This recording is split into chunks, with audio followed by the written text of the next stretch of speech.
A frase "a lei é boa" tem gerado debates e mal-entendidos ao longo dos séculos. Mas o que Paulo realmente quis dizer em um tempo onde os extremos dominam, alguns descartam completamente a lei de Deus, enquanto outros tentam usá-la como um caminho para a salvação. No entanto, ao compreendermos o contexto e as palavras do apóstolo Paulo, descobrimos uma mensagem de equilíbrio e profundidade, capaz de transformar nossa relação com a graça e a obediência. Vamos explorar juntos o significado de expressões como morrer para a lei e não estar debaixo da lei e como isso impacta nossa vida cristã. Morrer para a lei. Quando Paulo escreve em Romanos 7, 4 a 6 e Gálatas 2,19 que morremos para a lei, ele não está sugerindo que os cristãos estão livres de qualquer obrigação moral. Em vez disso, o apóstolo explica que a lei, embora boa, não pode ser usada como um meio de justificação diante de Deus.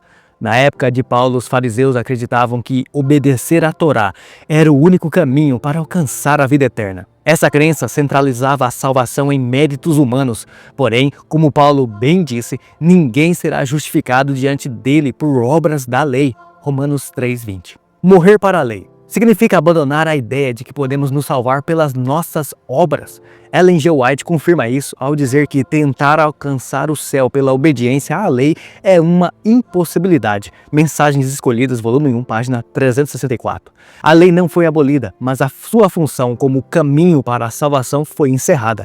Agora vivemos pela graça, mas continuamos a obedecer, não para sermos aceitos, mas porque fomos aceitos por meio de Cristo. Não estais debaixo da lei.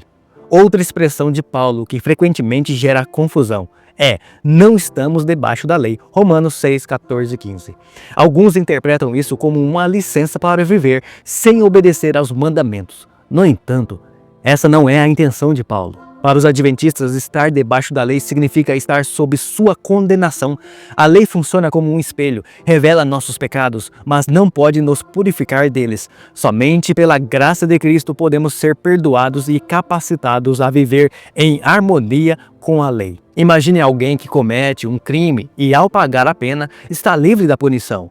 Isso não significa que ele pode cometer o mesmo crime novamente sem consequências. De maneira semelhante, a graça não anula a lei, ela nos capacita a vivê-la de forma plena. Em Romanos 3:21, Paulo afirma que sem lei se manifestou a justiça de Deus. Isso não significa que a justiça de Deus ignora a lei, mas que ela não depende das obras humanas.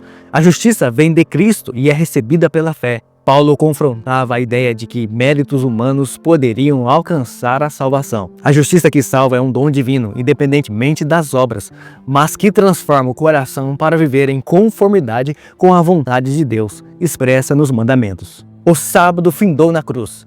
Muitos argumentam que Paulo ensinou que o sábado não é mais obrigatório para os cristãos, citando Colossenses capítulo 2, versos 13 a 17. No entanto, o contexto do texto fala sobre leis cerimoniais e não sobre o sábado do decálogo. Paulo deixa claro em Romanos capítulo 7, verso 12, que a lei é santa e o mandamento santo, justo e bom. Em Romanos 3:31, anulamos, pois, a lei pela fé?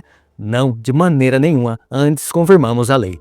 Ele não rejeita a lei moral, mas reafirma sua relevância com um padrão da obediência na vida do cristão.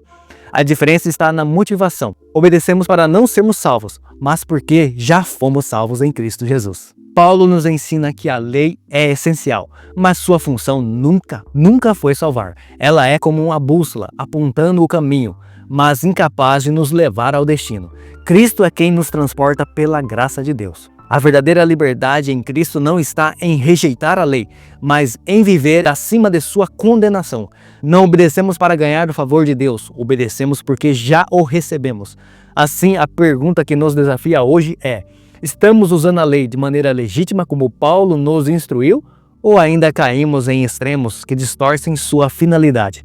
Que possamos, pela graça, entender e viver essa verdade bem equilibrada.